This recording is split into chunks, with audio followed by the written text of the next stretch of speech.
This case involves a then 4-year-old girl who in 1989 moved into a new house with her parents in Ellerslie, Georgia. Of course, with her parents, she was 4. Anyway, they move in, and very soon after, she is visited by a man who says he lives next door, and would she like to come out and play? And then she meets another man who says he lives nearby too, and he's got a swing set in his backyard, and would she like to play? And both of these men had died long before she was born. And again, this is the 80s. This is before the internet. This is before social media. This story aired on Unsolved Mysteries in 1994. And what's remarkable about it is that part of the segment is reenactments of some of these vignettes with actors. And then some of the segment consists of interviews with the main players, Heidi, who's still a very young girl at this time, and her parents. Her father has since passed away. And then we see in real time Heidi working with a parapsychologist, Dr. William Roll, who had a PhD in the field, also has since died, evaluating her claims and coming away just as mesmerized and captivated and just knocked sideways as anyone who watches this segment. So we're going to begin with a look at Heidi's first encounter with one of these men, a man she was introduced to as Khan. Hello, honey. Hi. What's your name? Heidi. That's a pretty name, Heidi. You know, I live right next door. And in my backyard, I have a swing. I bet you like to swing, don't you? Yes. It all If you're began listening, the in man has February a of bloody stump 1989, where just after Heidi's the hand should family be. had moved to Ellerslie. According to Heidi, a man named Khan appeared at the front door. That swing, would you like that? He had white hair, and he had a t-shirt on with blood all over it. And he had a bandage on his hand with blood on it. Why don't you go ask your mama if it's okay? Mama? What, Heidi? Can I go play outside with the man? Is it Uncle Mark? No. What man is it? He has gray hair and he has blood on his shirt. Come here. Are you sure? I thought someone was trying to kidnap her. I don't think he was. So I brought Heidi in and I locked all the doors and I got the butcher knife out of the out of the drawer, and I called my husband mother, home. Lisa. I said, Andy, you have got to come home. There's somebody trying to kidnap Heidi. So Lisa called her husband, Andy, Heidi's dad, who comes home from work, and they searched the neighborhood looking for this older man who knocked on the door with a bloody stump where a hand should be, who introduced himself as Khan. They found nothing. They found no one. And they thought that it was Heidi's imagination, maybe a little bit in overdrive. Maybe she's adjusting to this move, this new house. Then another visitor shows up. Let's take a look at this. Soon after Heidi had seen Khan, she started seeing a man she would call Mr. Gordy. And he would It's come her in the mom yard again. and she would play with him outside. Hi there, Heidi. Hi. That is your name, isn't it? Yes. I'm Mr. Gordy, and I used to live in this neighborhood. In fact, I knew those people next door real well. They used to have a great swing over there in the backyard. Would you like to go over and swing with me for a few minutes? Okay. I thought that Khan and Gordy was the same person, so I thought his name was Khan Gordy. And that's when I started asking everybody, have they ever heard of a name Khan Gordy? I didn't know really who it Her dad. was, or if it was Heidi's a real dad. person. But then after we couldn't find nobody to fit the description, then that's when I started thinking that it was just imaginary friends. That didn't really bother me too bad then. It began to bother Andy Wyrick, and Lisa as well, when Lisa's sister, who had bought the house next door, showed them the former owner's papers. Just read that right there. What? Right here. Look. James S. Gordy. When I see Mr. Gordy's name on the deed, I was terrified. I really was, because I knew that the previous owners was there, years and years and years back. So I knew that Mr. Gordy, I knew he had to have been dead. Shannon Taggart is a photo-based artist and author from St. Paul, Minnesota. Her work explores spirituality, the supernatural, the paranormal, and the history of the field. Her book, Séance, was named one of Time magazine's best photo books of 2019 and received raves from the New York Times, the Financial Times, CNN, and a slew of other publications. She joins us today from Lilydale, New York. And if you're not familiar, Lilydale is possibly the biggest home in America to spiritualists and mediums and those who believe in other realms and the afterlife. Shannon, thank you so much for joining us today. Thanks for having me. I'm excited to be here. Now, I don't know if you had been familiar with the case of Heidi Wyrick prior to what you're seeing now. Based on what you're seeing here, this report from 1994, what do you make of a small child who is seeing what look like apparitions or visions of two men who have died? Well, I haven't heard of her case specifically, but it's such a common theme in poltergeist cases or even the lives of the saints that a young girl sees apparitions or has contact with the spirit world. Why is it young girls predominantly? I don't know. Some people have theorized that the strong emotions that come with prepubescent time of life or even into puberty is something, it allows an emotional kind of charge that helps such experiences. Now, with a case like Heidi, though, she was 4 at the time. So talk to me a bit about that, because you work and have worked for years around spiritualists, mediums, people who believe in the paranormal or who have had some experiences with the same thing. There is a theory that I have heard that young children are more likely to experience such phenomena because they're somewhat closer somehow to the other side. Yes. Well, the spiritualists, when I first started learning about spiritualism, they told me that imaginary friends are often not imaginary friends. It's contact with the spirit world. There was a man named Jose Silva who did a lot with children and studying the psychic abilities of children. And I remember reading when I was looking into him that it had something to do with the where your brain waves are when you're a child as being different than when you're an adult. The brain development I could see. I mean, I don't know that there are any real neurological studies that sort of go towards brain waves development, exposure to paranormal phenomena. But what strikes me about the Heidi story is that these are two men who had died long before her family ever moved to this town. And if what Heidi is relaying is true, which I don't see how this child could have made this up or had access to any of this information, this seems to be something that we really don't talk. I mean, other cultures have language for this. The idea of spirits who get stuck between this world and the next. Can you talk a little bit about that?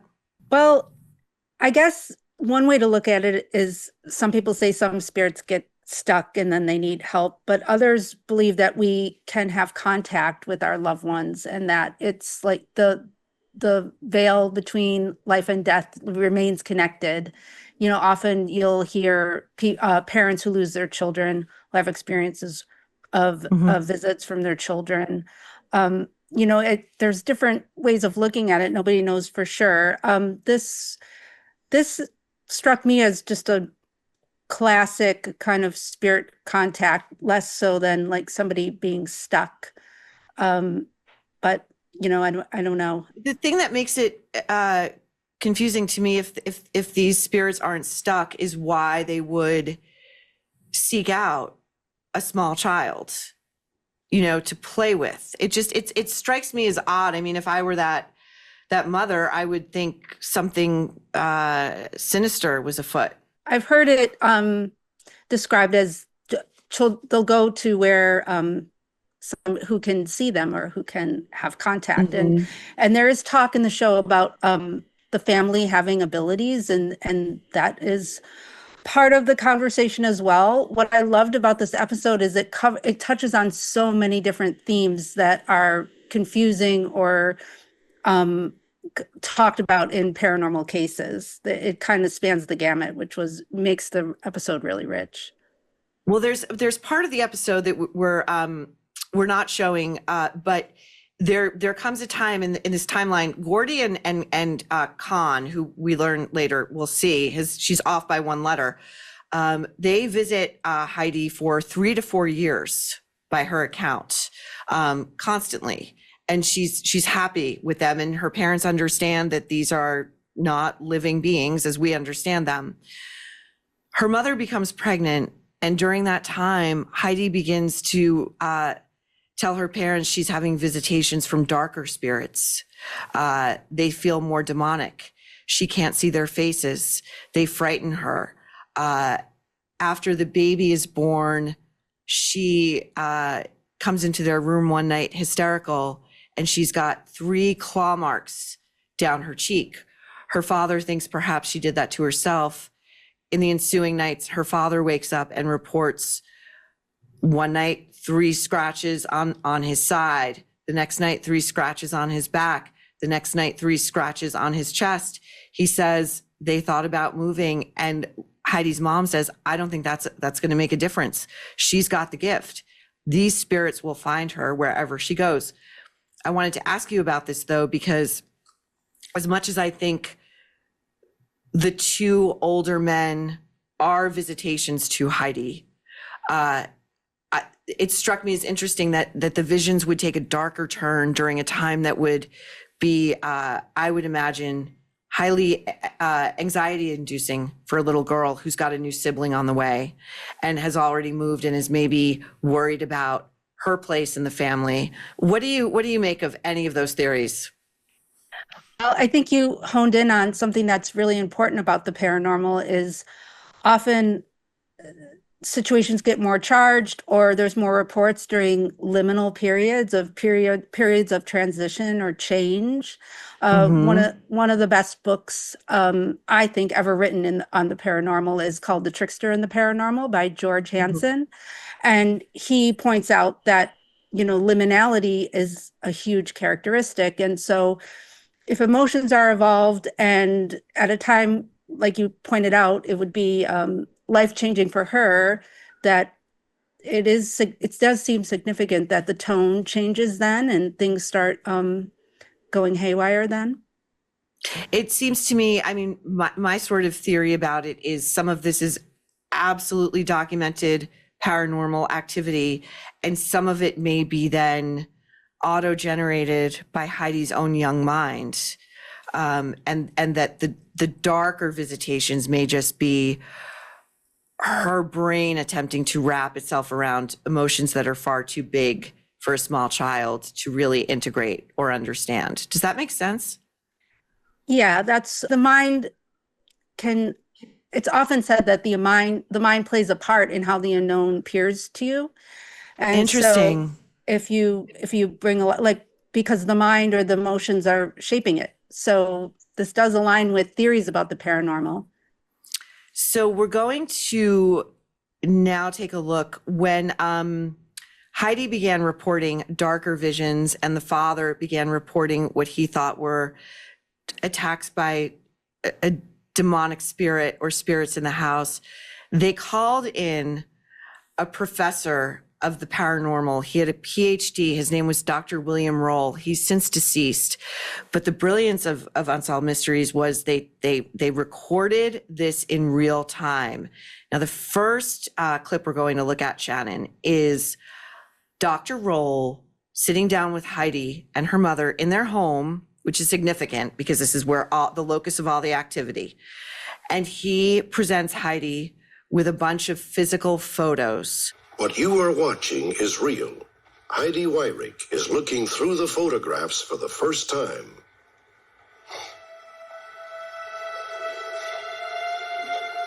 The doctor is looking on. Heidi's being very deliberate. That one looks like Very him. self-possessed. That is Mr. Gordy, you're right. Oh, Mr. Gordy. Incredibly, Heidi had chosen the photograph of James Gordy. Twice now, the little girl had correctly identified her spirits from a photo lineup.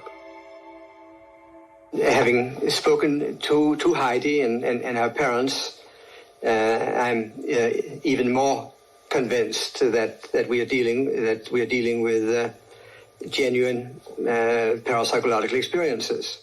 Shannon, what do you make of having seen that? I'm not surprised because I've done a lot of research on the paranormal and also met a lot of people who have these experiences, and I've seen many type of cases where the evidence is just irrefutable or just too compelling to dismiss. In your experience, how do people, and does it correlate with age? You know, Heidi, especially in that clip, what really struck me was her self-possession. She did not seem afraid. She just seemed very deliberate. And she was looking through these photos, looking for the man who she had been visiting with for the past 3 to 4 years. What's the difference between someone who feels almost, it seems, quite comfortable with this, whether it's an ability, whether they're visitations, whether they're chosen, or they're choosing the spirits, versus someone who is perhaps unmoored by it or disturbed by it? Well, yeah, I did notice several times she makes the point that she's not afraid and she discerns between good spirits and bad spirits. Many of the mediums I've met, it becomes completely normal because they have these experiences since they're young children, and they learn to deal with it. And I guess if some of them were scared in the beginning, they learn to work it like a mechanism. I was actually surprised to learn that mediums, you can do classes to learn how to work with your gift. Really? That was one of the most shocking things to me. There's actually even a spiritualist college in England where people go to do training. Yeah. I want to show this one other clip of Heidi identifying Khan. Now that sort of ran in reverse because we wanted to get to Dr. Roll, but towards the end of that, when Robert Stack, the narrator, says this was the second time now that Heidi had identified one of the men visiting her. She had previously identified, the man she called Khan. And you and I will take a look at that and then talk about it on the back end. Here we go. I was looking through the pictures and I never saw none of them people. And when I got to the bottom, there's this little bitty picture. That's the guy with the bandage on his arm and the blood on his shirt. That's Khan. Well, you know who that is, baby? His name is Lon, and he's my uncle. It was Lon. This is a neighbor. Lon lived here when he was a young man. He died in 1957 of cancer. And he lost his hand at a very early age, I would say before he was 20 years old, in a cotton gin up here in Ellerslie. When I saw him, he was holding his right hand under his left hand, and he was doing that in the picture. When I found out that it was Miss Kelly's uncle and his name really wasn't Khan, it was Lon, it scared me to death because I knew Heidi was really seeing something. And she was so small at the time, and she couldn't really speak that well. So I knew right then she was mistaken, and it wasn't Con, it was Lon. Shannon, have you ever had experience with children, small children who, or dealt with reports of small children who report such apparitions, and parents who, Heidi's parents strike me as remarkably, again, self-possessed with this happening? I mean, I think that most parents would be completely freaked out. Yeah, and in Lilydale, they actually have a children's week, 1 week in the summer for children who have such experiences, so they can meet other Really? children and be around them, and they, do classes together and discuss. That's fascinating. I would imagine that those children otherwise, I mean, do you think things have changed? Do children who have these experiences feel sort of more comfortable talking about them? Do they understand that they have something that's a gift? Or does it tend to make most children, in your experience, feel unusual, different, in not a great way? Well, I think it depends on the family. I mean, there are moments in the episode where she gets made fun of, and people are treating her badly because they hear that she has these abilities.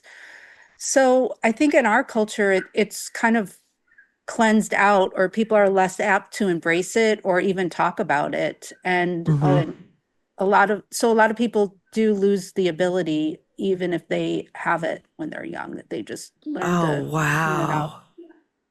Oh, so you can lose it. It's like speaking a language, a foreign language, right? If you don't use that muscle, if you don't develop it and cultivate it, you can lose it. Well, the spiritualists believe everybody has this ability, and that some people are better than others, So if some children who have childhood friends or invisible friends when they're young, and it just kind of gradually goes away, it doesn't stay strong. Maybe they had less of a connection. I think it's it depends on the culture. Other cultures embrace this, or don't shame it, or it's part of life more so than ours. I think there's a true taboo about such things we're very materialist, science-driven culture. And also, even if it happens, it's always deemed as negative and bad, or many times. Yeah, you're so right about that. Rather than a gift or a portal into something that we can barely comprehend, and that is why that episode has always stayed with me, because I just don't know how you describe that as anything else but a gifted child seeing two souls who departed.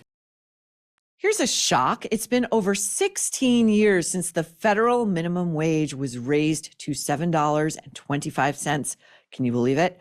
Company productivity has doubled, but has your wallet size? 1 in 5 Americans can't even qualify for a basic credit card. The system is broken. We all deserve access to decent housing, transportation, and financial stability. That is where Kickoff comes in. Kickoff helps you build credit fast with affordable plans starting at just $5 per month. No hidden fees, no interest, just on-time payments that get reported to credit bureaus and help you grow a strong credit score. Users with credit scores under 600 saw an average increase of 84 points in their first year. With premium plans, you can even build credit with the rent you already pay. Only positive payments get reported. It is so easy to get started. Sign up in minutes from your phone. No credit check, no hassle. Over 1 million users and hundreds of thousands of 5-star reviews make Kickoff the #1 credit builder on the App Store. Start building credit today and get your first month for just $1 at getkickoff.com/Maureen. That's GetKIKOFF.com/Maureen.